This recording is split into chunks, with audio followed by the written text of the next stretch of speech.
Hello दोस्तों, आपका मेरी इस वीडियो में स्वागत है। आज मैं बताने वाला हूं कि आप बिना एफआईआर नंबर के कैसे अपनी पुलिस एफआईआर कॉपी डाउनलोड कर सकते हैं।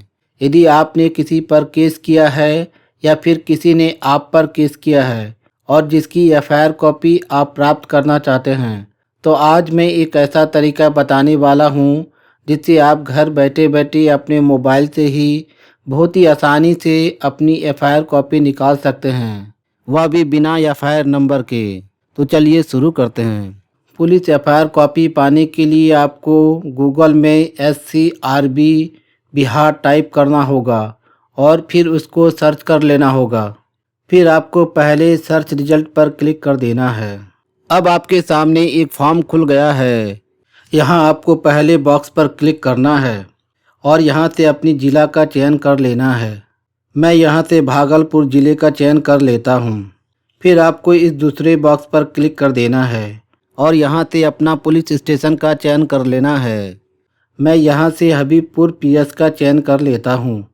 इसके बाद आपको यहाँ अपनी एफआईआर कॉपी डाउनलोड करने के 3 ऑप्शन मिल जाते हैं। इनमें से आपको किसी एक ऑप्शन का चयन कर लेना है। यदि आप पहले ऑप्शन को ही सेलेक्ट रहने देते हैं तो आपको इस बॉक्स में कंप्लेन करने वाले का नाम लिख देना है। यदि आप दूसरे ऑप्शन को सेलेक्ट करते हैं तो आपको इस बॉक्स में एफआईआर नंबर लिख देना है।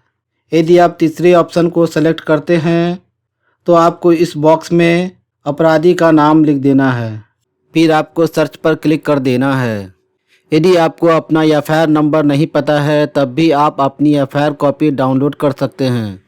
इसके लिए आपको यहाँ से अपनी डिस्ट्रिक्ट और यहाँ से अपना पुलिस स्टेशन सेलेक्ट कर लेना है। यदि आपको अपना पुलिस स्टेशन नहीं पता है तब आपको यहाँ से सिर्फ अपनी डिस्ट्रिक्ट को सेलेक्ट कर लेना है और फिर सर्च पर क्लिक कर देना है। इसमें थोड़ा टाइम लग सकता है, आपको थोड़ा इंतज़ार कर लेना होगा। अब आपको स्क्रॉल करके नीचे चले आना है। यह एफआईआर कॉपी की लिस्ट आ गई है। इसमें आपको अपनी एफआईआर कॉपी खोज लेना है। मान लेते हैं कि सीरियल नंबर 15 में आपकी एफआईआर कॉपी की डिटेल्स है। इसको आपको चेक कर लेना है। फिर इसको डाउनलोड कर लेना है। डाउनलोड करने के लिए आपको लाल आइकन पर क्लिक कर देना है। यह हमारी एफआईआर कॉपी डाउनलोड हो गई है। इसको हम ओपन कर लेंगे। यह हमारी एफआईआर कॉपी की डिटेल्स आ गई है। इस तरह आप बड़ी आसानी से बिना एफआईआर नंबर की अपनी एफआईआर कॉपी डाउनलोड कर सकते हैं। तो दोस्तों, आज की वीडियो में यहीं तक। यदि मेरी ये वीडियो अच्छी लगी हो तो अपने दोस्तों के साथ शेयर करें, लाइक करें और मेरे चैनल को सब्सक्राइब करें। Thanks for watching.